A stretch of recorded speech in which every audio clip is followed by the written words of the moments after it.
Black folks doing this? How is our lived experience of minimalism different from theirs? Because they started out from a different, social economic standpoint.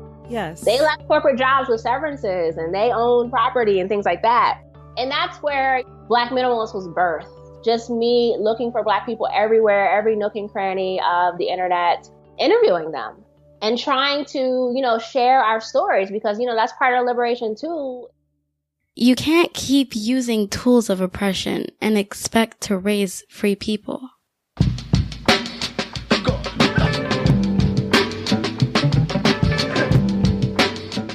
My name is Yolanda Acree. I am the founder of Black Minimalists, which is a community of Black folks who live simply and who are trying to get free. And we use minimalism as a tool of personal and collective liberation. For me, minimalism is about getting free. It's about peeling away all of the layers, all the distractions, all the stuff that holds us down, that keeps us back from getting free until we reach our authentic selves. And I'd like to sort of paraphrase Toni Morrison. She has a quote where she says, you have to give up all the shit that holds you down so that you can fly. And that's what minimalism is to me. Getting rid of all of the distractions, all of the shit that keeps us back so that we can be free personally and we can be free as a people. You were one of the first Black minimalists that I came across online, and it was some years ago. We've talked before that because you've been blogging for some time, right? I have. And I was just thinking about that before we went on the call about how I found you, because I found Trelawney, which you also know, right? You're Trelawney. Yes. Trelawney, I'm sorry. That's okay. Everyone does that. It's Trelawney. I never met her in person, but I found her first through Instagram when I first started blogging. Yeah. And I found you through her. So I always associate you two together when I'm thinking about, my journey. That's a good association. Yeah. And I still follow you too.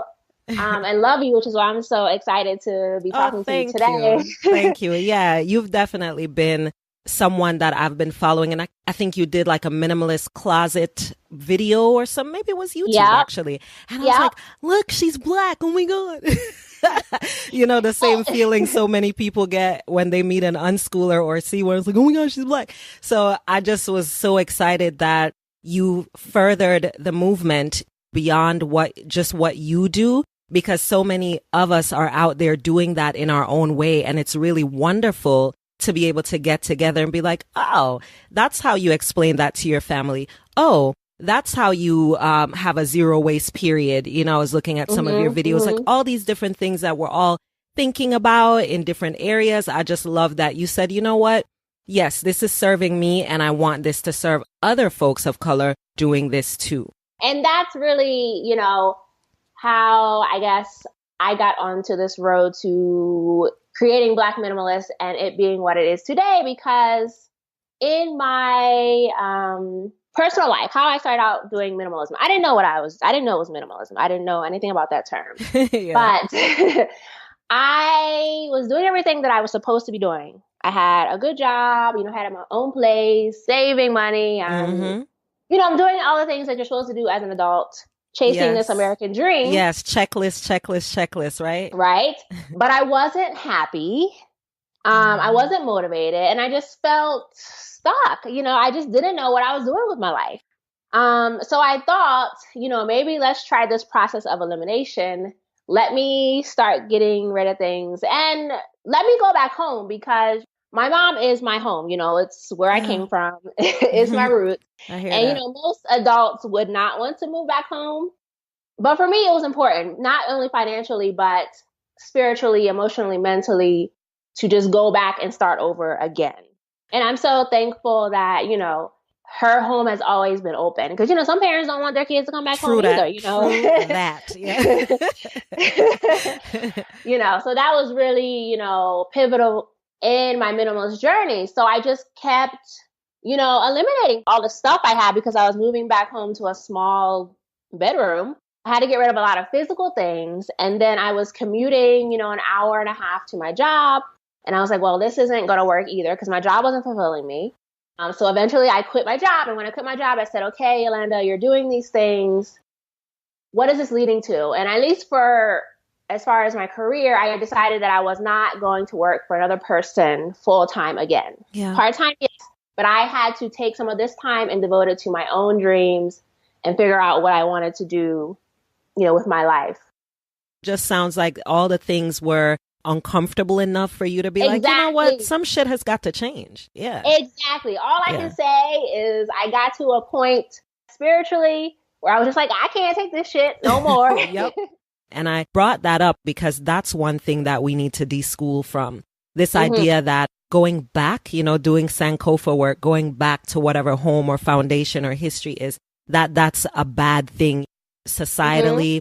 All these different ways we're taught that, you go gather all the things, you go live in a separate house, you go do these things. So, but if it's just your mom or just your mom and her partner, and you know what I'm saying? Like we out here like killing ourselves trying to get an apartment when there are all these other ways that you can utilize the resources that are around you, not for everybody, but for many of us. Yeah. And it doesn't have to be I think people think when they're making a change in their life that it has to be some grand gesture. And I think that's an easy way to set yourself up for failure if you're not prepared to take that grand step. The easiest and most, I guess, authentic thing to do is to start with what you know and where you're at. And for me, I knew my mom. That is a home. She represents home for me. I'm trying to get back to myself, find my authentic roots, return to whoever I was or I am. And, that was easy. That was the easiest thing for me to do in that moment was to get rid of my stuff and go back home and try to figure it out. Start easy. Start where it's easy. Okay. All right. And then what? And then values. That's where it comes to next. And I had to think about my values. It was a process. I got rid of my stuff. I moved back home. I worked for a little bit longer. I was saving money in the process. Yeah. Got rid of my job. I did decide that I was going to look for a part-time job. But in that decision process, I also knew that one of my values, within one of those values, I knew that I wanted to travel. Travel has always been something that was important to me. I did it a little bit when I was in college. I got to study abroad in Cuba. And I studied anthropology and Latin American studies. So I've always been interested in, different cultures and learning about how other people live. So I decided I was going to take a trip to Mexico. And that was my first trip to Mexico. I went by myself. I backpacked for 3 weeks. And that was really a pivotal moment for me spiritually because I was with myself. Yes. And I learned a lot about myself during those 3 weeks and what I was capable of. That was a major shedding too, right? Like you weren't just getting rid of physical, tangible things.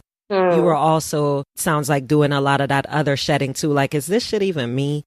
Do I care about this at all? Do I, a lot of that sort of work. Yeah. And it was a mental declutter for me. I called it my disruption vacation. Nice. Because between the time that I decided to leave my job and move home, and I guess that was about, 6 to 9 months.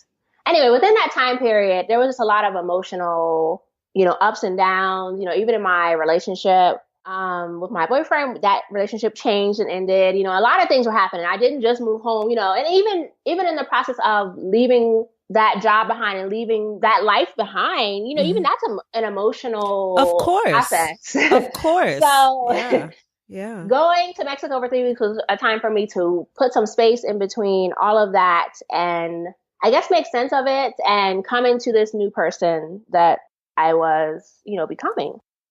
I kept decluttering. I started blogging and, I also started coaching. At that time it was, informal. I was just coaching my friends, but that was something that I'd always been interested in too from Yolanda. She used to have a show, what was it called? On NBC, Starting Over. I used to love that show. And I loved how they would help these women basically start over, which is what I was doing. So it was very important to me to sort of share with the people that were closest to me at that time, what I had learned, even in that short period of time of, going for what you believe in, not being afraid to take risks, getting free.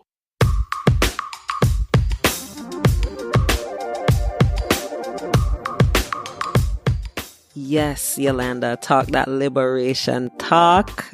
Wonderful to have Yolanda on the podcast with us this week. I have been longing to explore and continue to tease out the connections that have happened for me between unschooling and so many other things. And certainly minimalism is one of them. I wrote an essay back in July of 2017 about how unschooling and minimalism intersect, and I'm going to read it at the end of this episode. In the meantime, while we're talking about getting free, I want to take this opportunity to thank my most recent patrons for being part of this liberation work. Heather, Eclectic Learning Network. Shout out to Malika Diggs at Eclectic Learning Network in Philly, doing great work over there in support of families raising free people. I need to have you back on the show, Malika. By the way, Eclectic Learning Network is also on Patreon. Look them up, support. Well worth it. Also, Colleen, Lucy, Caitlin, Carrie, Amber, and Mary. Thank you all so much for supporting the podcast. Could not do it and be as happy as I am doing it without your support. You know, we're still alive in a time where financials are an important part of the mix. And as we work to pull ourselves away from systems of capitalism, it's really good to have the support to work through that in a way that is sustainable, you know? Sometimes the paper is a factor. So speaking of getting paper, I do have a summer job opportunity here. Camp Stomping Ground, Jack and Laura, whom I met through the Alliance for Self-Directed Education, they run, along with a staff, Camp Stomping Ground. Shout out to Jack and Laura. What up? They're looking to hire about 40 summer camp staff. The website is campstompingground.org/staff. I'm going to read you their blurb. We are looking for free-thinking, hardworking relationship builders who want to make the world a better place by changing the way the world interacts with kids. As a member of our staff, you'll probably work harder than you have ever worked in your life and make better friends and memories than you can imagine. At the Stomping Ground, we are family committed to the continued personal and professional growth of each of us. That relationship starts this summer and continues for a lifetime. We can't wait for you to join us this summer. So they have summer camp from June 20th to August 11th. They pay $275 a week, and all that information is over at campstompingground.org/staff. So check that out, get some dough, and have a wonderful time in a space that prioritizes self-directed learning and fun. So let's get back into our conversation with Yolanda. I am so excited for what's happening over at Black Minimalist in that tribe, because I feel like a part of that community. Been following Yolanda's personal journey for some time. She now is a digital nomad, currently living in Mexico and doing the same work that we are doing over here, y'all, looking at ways for us to get free collectively and starting with ourselves. So that was sort of that first major foray into that space of shedding and then seeing the clarity on the other side of that. What year was this? This was 2013. Give me an idea of the shifting in between then and now. When you first did that trip to Mexico, were you like, okay, I think I want to do that again? How'd you end up in different cities and that sort of thing? I knew I wanted to travel more, but at the time, that Mexico trip, financially, that sort of depleted me. But like I said, I started blogging and I kept decluttering. So, every 3 to 6 months, I just kept getting rid of stuff.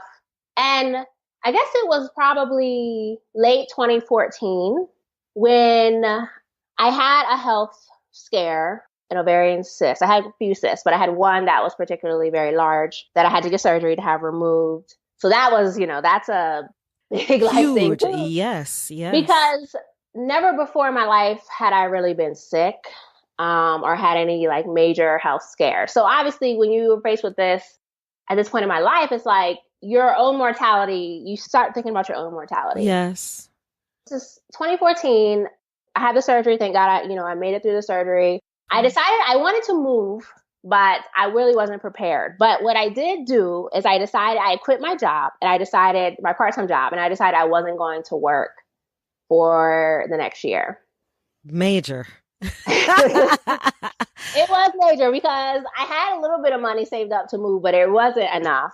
And this is also around the time where I discovered the term minimalism. I was following Minimalist Beauty. She's a Black beauty blogger, you know her, and Rosetta Thurman from Happy Black Woman. Happy Black Woman, yes. And they were the first two Black people that I saw living this lifestyle and who introduced me to the term minimalism. So I went online, obviously started Googling minimalism, and that's when I found the other minimalists, the white ones. Yeah, the two guys. Yeah. the minimalists, Zen Habits. Leo Babauta, Joshua Becker from Becoming Minimalist, and Courtney Carver from Project 333. Yep. So I found them, and that's when I learned about this whole, lifestyle of minimalism. And I'm glad that I found them because it really educated me a lot about what this term meant. And that's when I decided to shift my personal blog, to talking about minimalism. That's when I started making all these videos.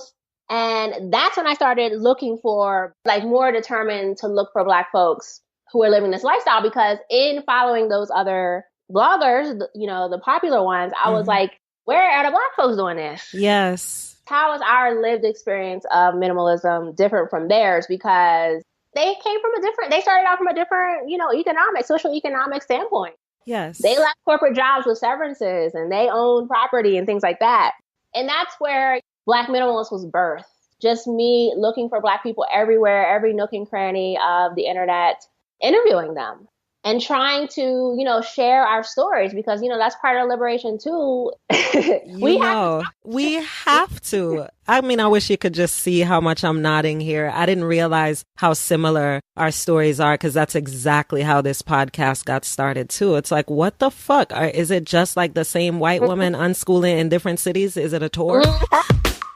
The show notes page for this week's episode is akilasrichards.com/65. Get connected to Yolanda, as well as the Black Minimalist tribe, and some of the other dope details we mentioned in this episode. Currently, I am living abroad in Mexico, in Orizaba, Mexico. I've been here for a little over 3 months.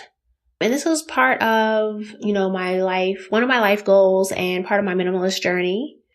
I wanted to experience life outside of the US, and I needed a break from the US.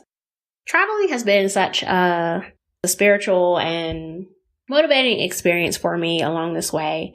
So I went to the Philippines back in the summer of 2016 for a month with my friend, and I love the Philippines.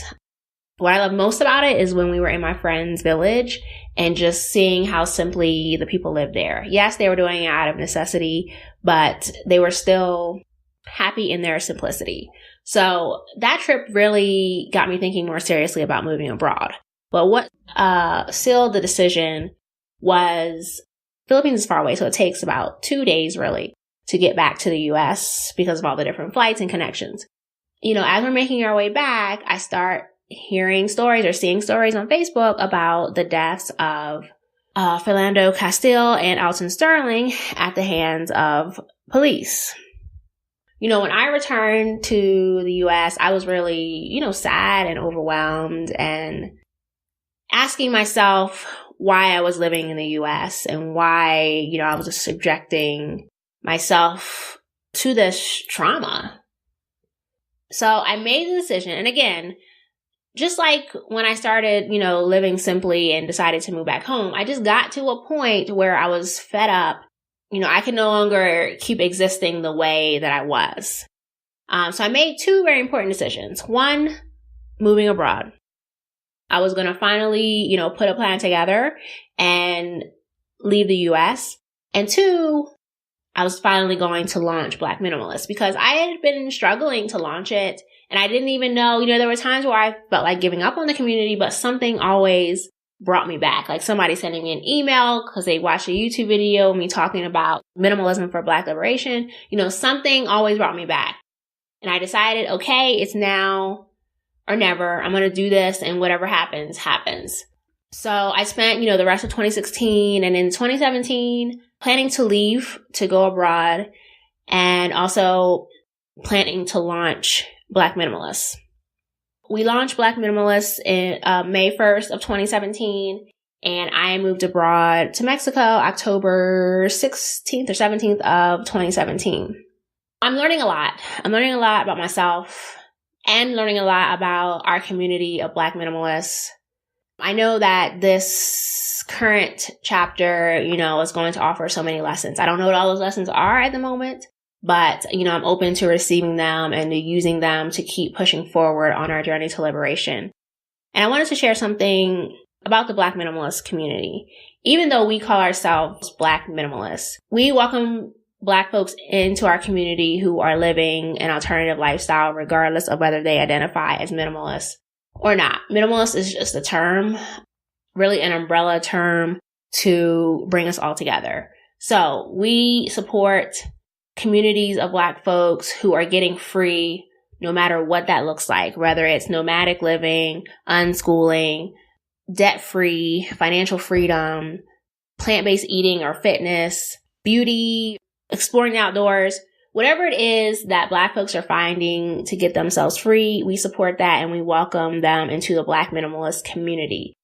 We have a directory of over 200 resource links of brands and content creators who share our values around intentional living and living freely, and who educate our community in how to get free in some way.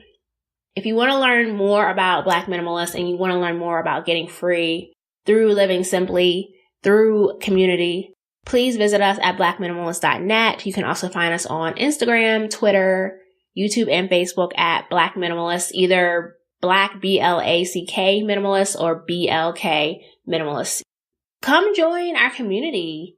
We want you to figure out how that you can get free. And we hope that the stories that we share and the resources and tools that we provide will help you along in that journey.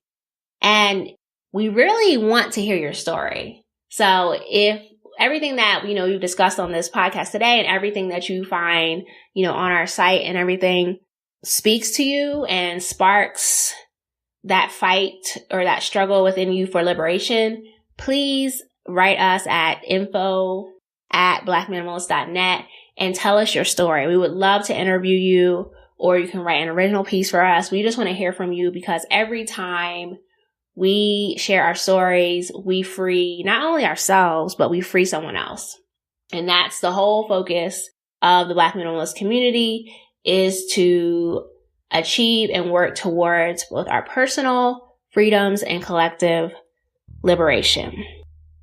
And also, if you want to hear more about my story, you can always find me either at YolandaVAcree.com, and I'm also on, Instagram, Twitter, YouTube, and Facebook at either Yolanda Acree or Yolanda V Acree. I want to say thank you to Akila for having me on this podcast. I love the conversation. I'm appreciative of the work that you do in unschooling, because, our children are the next generation and they are going to help us get even closer to liberation. And we want to raise a generation of people who have to do less deschooling or unschooling or unlearning than we as adults have had to do. With each generation, hopefully, we'll get closer to our collective liberation.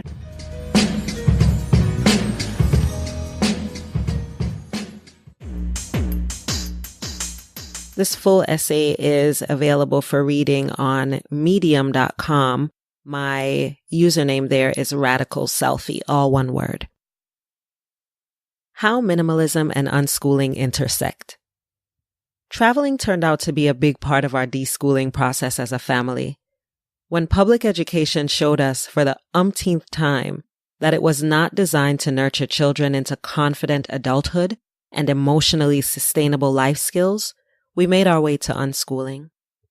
Like many unschoolers, we stopped at homeschooling along the way, struggling to fully understand the mental shift from structures and coercion to trusting children and valuing natural learning.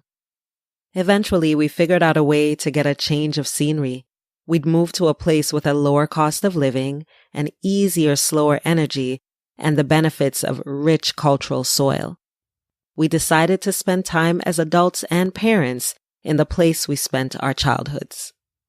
Moving to Jamaica and spending 5 months on a new-to-us part of the island with Marley and Sage, of course, came with its share of maybe this won't work out moments. Everything from renting a car with no credit card, hefty deposits that tie up our cash, finding safe neighborhoods in our fluctuating budget, and battling tourist prices in markets and roadside shops made our school-free, location-independent lifestyle a tough path to pave. These issues still arise from time to time.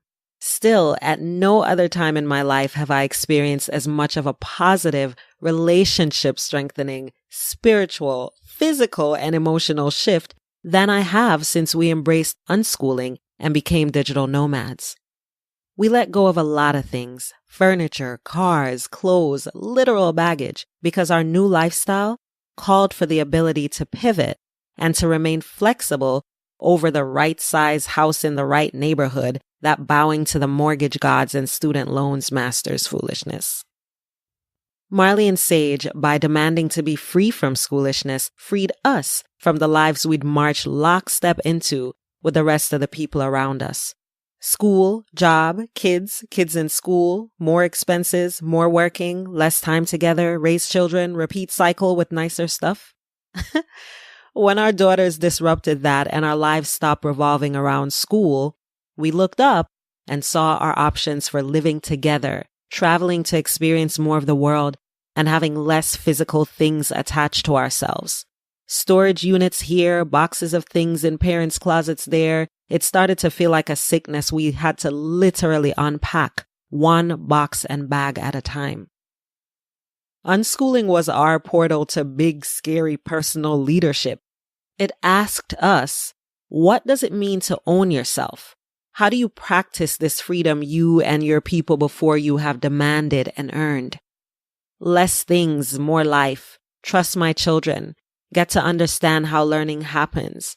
Get involved in life, not the preparations for it at some future dates. That is the link between unschooling and minimalism for me. The more I shed, the more space I have to see what matters and what's valuable. In our years raising now 13 and 12-year-old girls, I've learned the value of seeing them as sovereign people with whom Chris and I partner to grow together, the four of us, and to safely explore and express ourselves. Our girls are not extensions of us. They own themselves. And in that light, I don't own anything but myself. And I don't want anything to serve as unnecessary weight that attaches me to things that don't feel anything like freedom.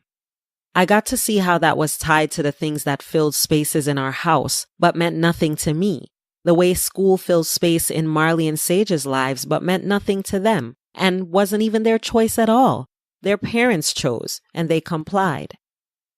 Through our unschooling practice, I learned how to release the need to control. Or I should say I'm learning, because it's still happening. I learned that observation is active parenting. I saw how Marley and Sage already had interest and were already learning, and that learning wasn't this separate from life thing that happened in staged settings.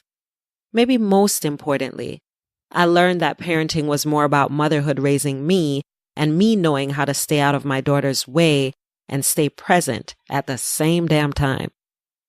Those same skills, that same practice is what led me to minimalism. I couldn't see how to release things until I saw how to release the need to control my daughters through fear-based parenting. Today, my unschooling and minimalism practice looks like traveling to South Africa for 3 months with only a carry-on bag and a purse, and realizing that I had everything I needed for our experience in Africa. Bag lady status need not be present. So don't believe the hype that unschooling is only about education and children. This work strips you of your not it shit and shows you how to see and be yourself. That's where the space, mental and otherwise, to rethink learning comes from in unschooling. When you are you more, you don't need children to fill in gaps and comply with your expectations. Here's to more connections between unschooling and adulting. We need less force, more flow, in more spaces.